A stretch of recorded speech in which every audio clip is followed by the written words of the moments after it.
In the top stories, the Sovereign Wealth Fund bill is set for debate in Parliament on Thursday. Prime Minister Drew completes talks in Dominica and Grenada ahead of the upcoming CARICOM summit, and Minister Masha Henderson takes the chair as head of the OECS Council of Tourism Ministers. The details on these stories and more after the break. Get unbeatable value you'll love. Find it only at Quartz. We've got the best range in appliances, electronics, furniture, and so much more with the best quality and the best prices. Get a free gift with purchase on select items. Save 20% on select bases when you purchase the matching mattress. Take advantage of great deals and huge savings. Treat yourself. Keep your cash with Quartz Ready Finance. Unbeatable value only at Quartz. Bringing value home. Conditions apply. Offer ends February 28, 2026. It's something that you can't put into words. A buzz in the air. From the time you wake up, you're ready to go. The freedom, the fantasy, the fete. To know it is to live it and love it. You have to experience it.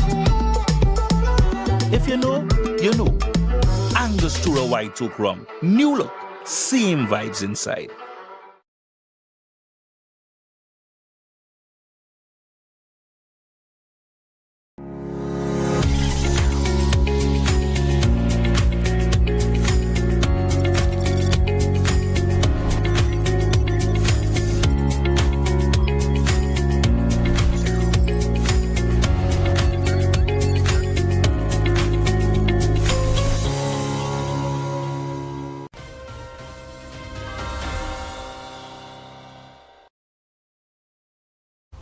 Hello and welcome to the ZIZ Major Newscast. I am Shaira Flanders. Nationally, a major financial reform goes before Parliament tomorrow as the Labour-led government moves to establish the Think It's a Nevis Sovereign Wealth and Resilience Fund. The Sovereign Wealth and Resilience Fund 2026 bill seeks to create a national savings and stabilization fund designed to build long-term wealth while providing a financial buffer during economic shocks or natural disasters. Under the proposal, the fund would be managed by an independent board with representation from government, the opposition, and professional sectors, a structure aimed at strengthening oversight and limiting political interference. The fund would be divided into clearly defined sub-funds, including natural disaster, resilience, and essential infrastructure components, so emergency response and long-term development savings are kept separate. The bill also prohibits the use of the fund's assets as collateral or guarantees for other debts, a measure designed to protect national savings. Transparency provisions require public disclosure of investments, a formal investment mandate, and regular reporting.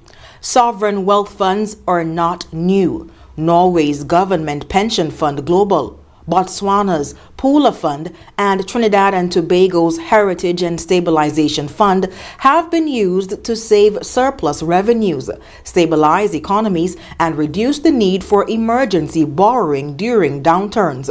For small states vulnerable to climate events and global market shocks, such funds are often seen as a tool to improve fiscal discipline and support long-term development planning. The bill will be introduced before the National Assembly by Minister of Finance, Prime Minister Dr. Terence Drew.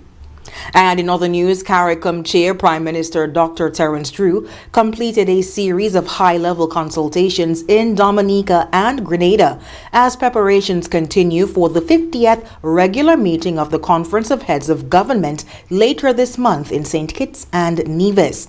Dr. Drew held bilateral talks today with Prime Minister Roosevelt Skerrit of Dominica and Prime Minister Dickon Mitchell of Grenada as part of his effort to engage member states directly ahead of the summit. The discussions focused on strengthening economic resilience, advancing climate action, enhancing regional security, supporting sustainable development, and deepening Caribbean integration. The consultations form part of a broader push to build consensus and alignment on priorities that will shape deliberations at the upcoming meeting. The 50th regular meeting of the Conference of Heads of Government will take place in Bastille from February 24th to the 27th. Meanwhile, Minister of Tourism Marsha Henderson has assumed chairmanship of the Organization of Eastern Caribbean States Council of Ministers of Tourism. The 9th Council of Ministers of Tourism meeting began on this morning at the St. Kitts Marriott Resort with Minister Henderson at the helm. Addressing her new role, she said her leadership comes at a critical time for the tourism industry. I'm actually honored to be sitting in the chair at this time. At this time, however, I'm assuming the chairmanship of the council, where we are required to be, sober with the decisions that we're making as it relates to the industry, all that's happening with the geopolitics and all the other things, climate change, all the other things that are affecting the industry. So I'm honored. I know I'll be supported by the OECS Secretariat and all of the other ministers of the council from the region, from the different member states, a number of them who are senior tourism ministers, and so I know I'll have good support. So I'm honored and looking forward to a very productive year where we move from dialogue to implementation and making sure that the best decisions are made for the people of the region. Minister Henderson added that while each country may have its own tourism goals, regional unity is essential to strengthen the industry as a whole. I guess a lot that we want to promote our individual products, but it's absolutely important that we operate as a unit, that we no longer just talk it. We maintain, of course, our authentic traits as destinations, but of course it's important for us to operate collectively if we are able to compete.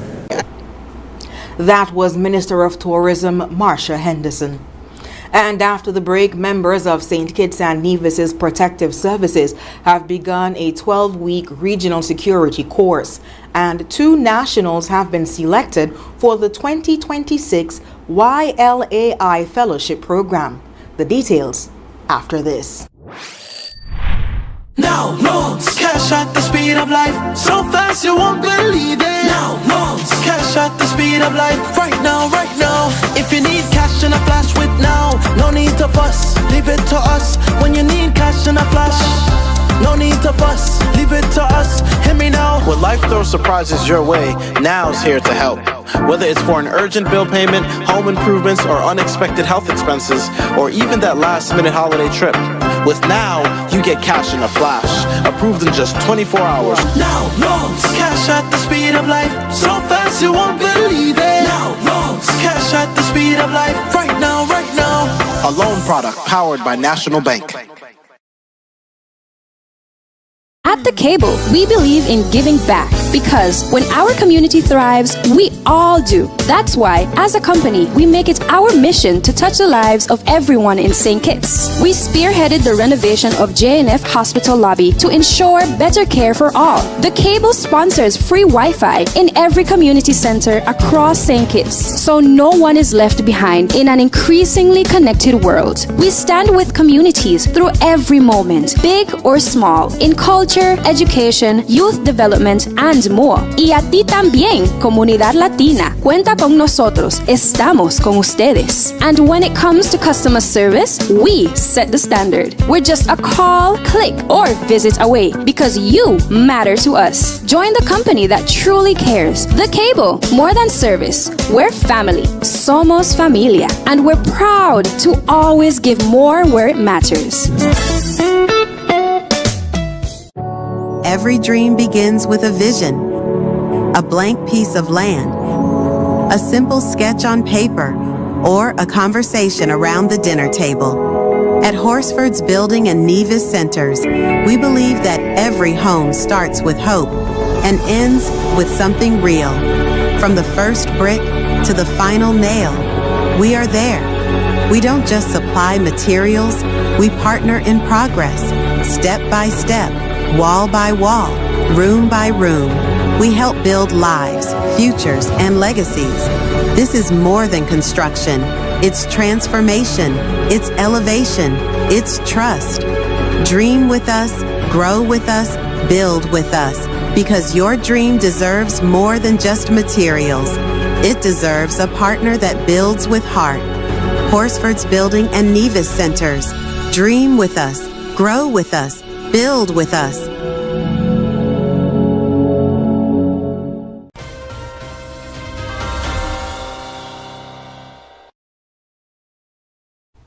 Thank you for staying with us. 31 members of the various protective services in the Federation of St. Kitts and Nevis are currently involved in a 12-week regional security services training program that aims to better prepare them for challenges that they may lie ahead, both at home and in the region. Kent Fuentes visited the course, which began at the Defense Force headquarters, and filed this report.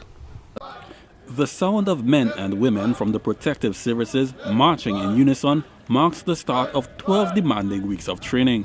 Designed to push participants physically and mentally, the course is intensive and structured to test their limits. Commissioner of Police James Sutton organized the RSS training, which includes members of the police force, defense force, prisons, and the customs department. He says the program is critical to the continued development of the Federation's protective services. This course came about based on our pillar of human resource development.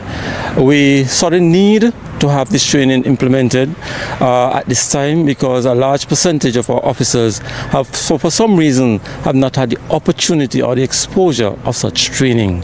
So having identified the need, a request was made to the RSS Executive Director to have the various persons, facilitators, to come on board to partner with us in the execution of this task, in an effort to build capacity within the Royal St. Christopher Nevis Police Force and by extension our other law enforcement agencies within the Federation.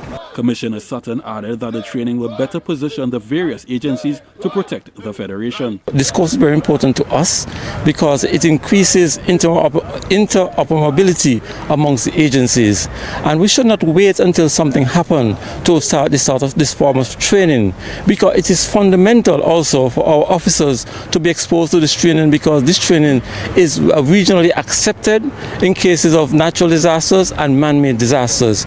So it's a really all-encompassed form of training to get our officers up to speed across the various agencies. Warrant Officer Class 1 Christopher Bledman is serving as a facilitator on behalf of the RSS.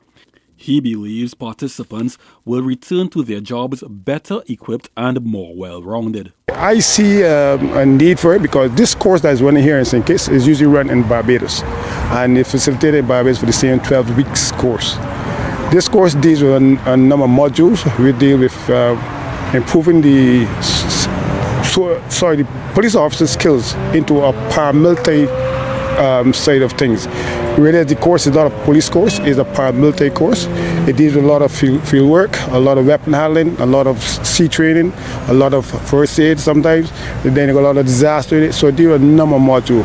When the soldier or the police or the customer finish this course, they'll be well-rounded. Teamwork is a central focus of the course, which instructor Bledman describes as essential to effective protective service operations. From day one, we like to give these students a taste of what is expected, and from day one straight down to about week 4, week 5, we put pressure on them. The aim is to get them to gel together. The quicker they gel together, the better for them. The longer they stay not to gel together, the worse for them. And trust me, they're breaking up already. Inspector Darrell Boone of the Royal St. Christopher and the Nevis Police Force is the chief instructor. He welcomed the course, which has been tailored specifically for law enforcement personnel. As the tactical commander twice for the units, I'm in charge of the drug squad, the anti-narcotics unit, the SSU Special Services unit, and the JESAT Joint Security Operations Tactical Team. Normally, we only get to send at least 2 or 3 persons to Barbados for this purpose. In this case, we are getting to train 30 persons from St. Kitts. That's a huge jump. And so interoperability, looking at the different departments and organizations where we have customs enforcement, we have the prison services, the PER team, we have the military side, which is Coast Guard, infantry, and we have the relevant tactical units in St. Kitts Nevis. This gives us a chance to work together even more, having that same standard, as it were, that the RSS will normally hold. He noted that while physical conditioning is a key component, the training also addresses strategy coordination, and professional development. Whilst we're getting the jungle phase and getting, that toughness, that roughness from the course, we have a number of factors which will benefit them tremendously, because we are focusing on zeroing in on, for example, anti-terrorism, money laundering. We are looking at cybersecurity, and even when it comes to mental health, we have a feature that focuses on that as well. How do you deal with persons who are experiencing mental health issues? How do you respond to them? RSCNPF officer Mitch Morgan is among the participants. He shared with me how important the course is to his personal growth. This course, I see it as a stepping stone for me. I see it as, at the end of this course, I should be a well-rounded police officer. I should be a police officer that has a lot of skills, and I believe this course could make me a better person. He also shared what he hopes to achieve at the end of the 12 weeks of training. At the end of it, I hope to lose some weight, to be more physical, to be more tactical, to be more as an individual, to help others and the police force. Kent Fuentes, ZIZ News. Thanks for the update, Kent. 2 nationals of St. Kitts and Nevis have been selected for the 2026 Young Leaders of the Americas Initiative YLAI Fellowship Program. The United States Embassy in Bridgetown announced that Tricia Clark Jeffers of Global Communication Solutions Limited and Tiffany Paul Brown of Creative Designs by AJ are part of the 2026 cohort. The YLAI Fellowship, an initiative of the U.S. Department of State, supports emerging entrepreneurs from across the Western Hemisphere. Each year, more than 200 young leaders are selected to collaborate with U.S. organizations and businesses with a focus on strengthening enterprise, innovation, and community impact. Nationals from other Eastern Caribbean countries, including Grenada and Barbados, have also been named to the upcoming cohort. The fellowship provides professional placements, leadership training, and networking opportunities, with participants expected to return home to implement projects that support economic and social development. And in other local news, 10-year-old Corinne Clark has proudly represented St. Kitts and Nevis on the regional stage, delivering what is being called a standout performance in Trinidad and Tobago. Clark shared the stage with soca superstar Marshall Montano, performing encore before a captivated audience. The young performer, St. Kitts and Nevis's reigning junior calypso monarch, is also an accomplished author with 10 books in her Chronicles of Corinne series. Minister Honorable Samuel Duggins praised Clark's confidence, discipline, and creative spirit, describing her as an inspiration to young people across the Federation. And coming up in regional news, Prime Minister Mia Mottley says it is too early to judge Barbados's voter turnout, and Cuba has halted jet fuel distribution as its energy crisis deepens. The details after this. Here are your Horsford's Valumat IGA Blue Tax Special. Rolling February 5th to February 18th. Essential Everyday Cooking Oil Sprays, just $9.99. Nestle Splash, $14.99 each. Essential Everyday Cream Cheese Bars, $7.99. Sunny Delight Smooth and Tangy, $7.99. Essential Everyday Cranberry Juices, $9.99 each. Suavitel Fabric Conditioner, just $21.05. And now our value deals. Essential Everyday Lasagna, $6.99. Essential Everyday Pastas, $4.99. Essential Everyday Oats, Quick and Old Fashioned, $15.99. Imperial Margarine, $8.99. IGN Essential Everyday Peanut Butter, Crunchy and Creamy, $8.99. VO5 Shampoo and Conditioner, $5.99. Shell smart, shell value man. Tell them in Spanish. Sea listo y haga sus compras aquí en Value Mart. Hey, shop smart, shop Value Mart.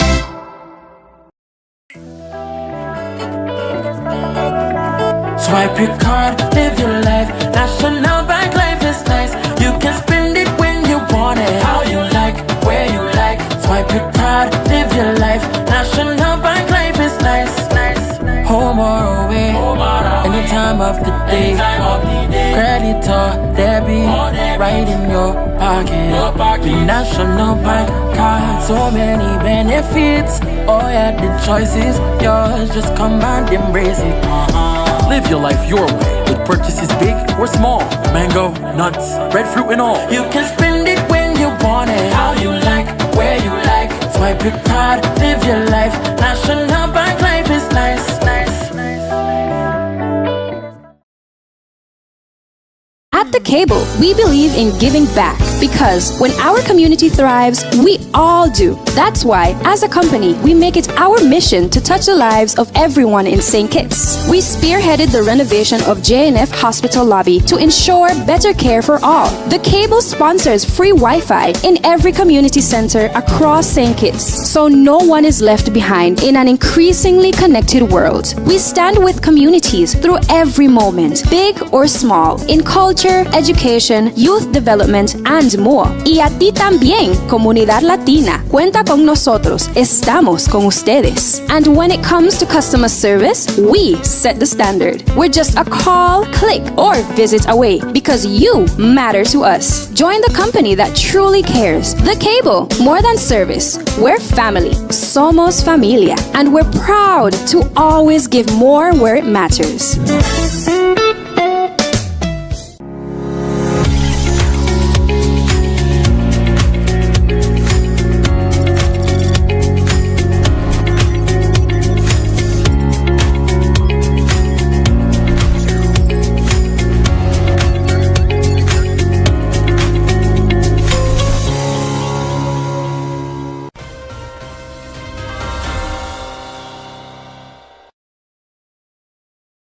On the regional scene, Barbados' Prime Minister Mia Mottley believes it is still too early to judge voter turnout in today's general election.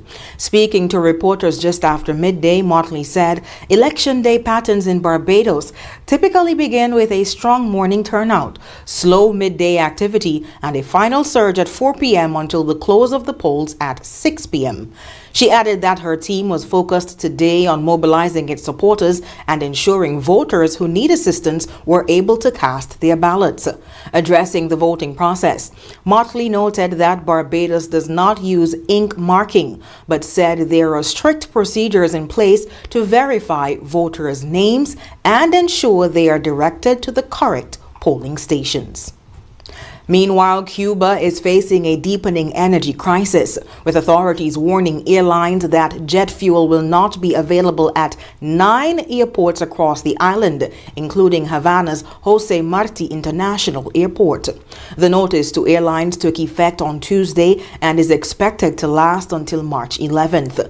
The shortage follows fresh political pressure from the United States after President Donald Trump signed an executive order imposing tariffs on countries that sell oil to Cuba. The move aims to restrict Cuba's access to fuel from key suppliers such as Venezuela and Mexico. The impact is already being felt. Air Canada has suspended flights to the island, while other airlines are rerouting or refueling in countries such as the Dominican Republic or Mexico before continuing to Havana. The shortage poses a particular challenge for long-haul routes from Canada and Russia, key tourism markets for Cuba. On the island, the energy emergency has caused the banking hours to be reduced, major cultural events have been suspended, and bus services have ground to a halt. Fuel sales have also been restricted, with distributors limiting purchases and moving sales into US dollars rather than local currency. President Miguel Diaz-Canel has acknowledged the strain in a national address, warning that further measures may follow. And coming up on the international scene, France's President Emmanuel Macron is urging Europe to act as a global power, and Indonesia has agreed to deploy troops to Gaza. The details after this. In the sun or in the rain, life's a journey, joy and pain. But NCI's here day and night, always here for you, making it right. Always here for you. With NCI you've got a friend, always here for you. Right here till the very National Caribbean Insurance, you are covered and secure. We're your partner, your protector, your peace of mind. So for home, for health, for life, choose NCI because we're always here for you. Always here for you. With NCI, got a friend. Always here for you. Right here till the very end. Always here for you. With NCI, you've got a friend. Always here for you. Right here till the very end.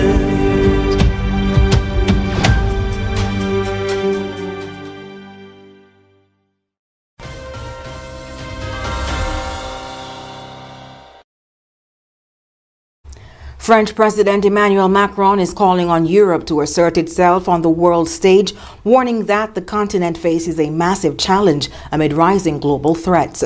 Speaking to European media, Macron highlighted China, Russia, and the United States as key pressures, urging the EU to invest billions in industry, defense, clean energy, and artificial intelligence.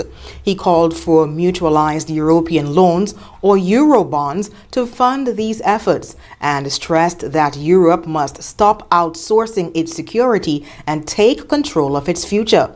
Macron said Europe must draw on its 450 million strong population and shared resources, arguing that while the continent united to end war and build a common market, it has been reluctant to think in terms of power. Meanwhile, Indonesia is preparing to deploy up to 8,000 soldiers to Gaza, making it the first country to join Phase 2 of the ceasefire agreement negotiated by the United States last year. The troops will focus on medical and engineering support as Indonesia works with the UN-mandated International Stabilization Force to secure border areas and support demilitarization efforts in the territory. President Prabowo Subianto says Indonesia's involvement aims to promote stability and an eventual two-state solution, despite criticism from some groups within the country.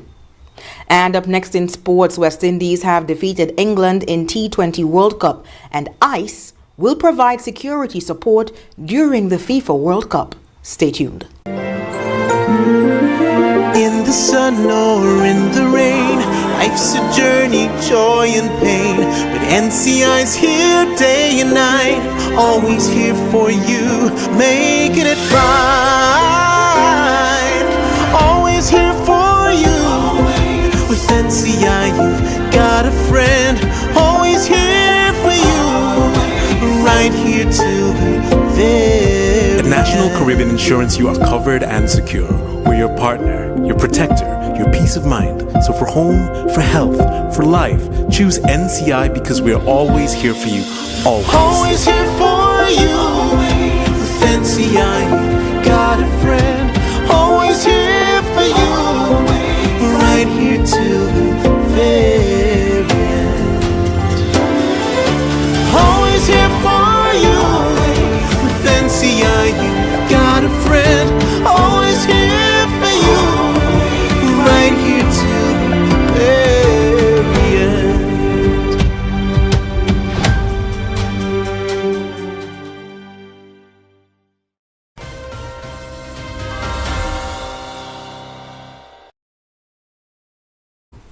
Thanks for staying with us. The West Indies defeated England by 30 runs today to win their second successive match of the 2026 Men's T20 World Cup, currently on the way in India and Sri Lanka. In a matchup of what was considered the two best teams in Group C, England won the toss and sent the West Indies into bat first. The two-time T20 World Cup winners recovered from a shaky start, losing 2 wickets for just 8 runs to post 196 for 6 from their 20 overs, with Sherfane Rutherford top scoring with an unbeaten 76. In reply, England were bowled out for 166 runs, with the West Indies spin bowlers doing damage with the ball. Gudakish Moti was the best of the bunch with 3 wickets for 33 runs. With their victory, West Indies now sit atop Group C with their next match against Nepal on Sunday. Meanwhile, the acting head of U.S. Immigration and Customs Enforcement, or ICE, has told a congressional committee that the agency is, quote, a key part of the overall security apparatus for the World Cup. When asked if he would pause operations for this summer's tournament, Todd Lyons and other senior officials were questioned by lawmakers on the House Committee on Homeland Security after ICE agents shot and killed 2 American citizens in Minneapolis as part of U.S. President Donald Trump's immigration crackdown. The deaths of Alex Pretty and Renee Good sparked outrage across the country. Representative Nellie Poole of New Jersey's 9th District, which includes the MetLife Stadium where the World Cup final will be played, asked Lyons if ICE would commit to pausing operations around matches and other FIFA events. She claimed that visitor confidence was, quote, plummeting and jeopardizing the World Cup, end quote. Lyons pushed back, saying ICE remains fully committed to securing the operation and ensuring the safety of all participants and visitors. And when we come back, we'll have another look at the stories that made the headlines. Yeah, man. Another day in the books.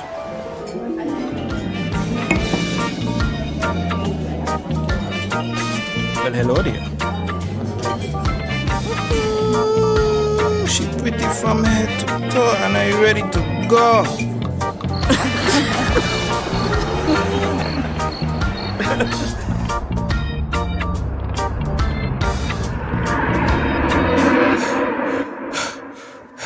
Wait there. Whew. Can't afford to slip up, not even in my dreams.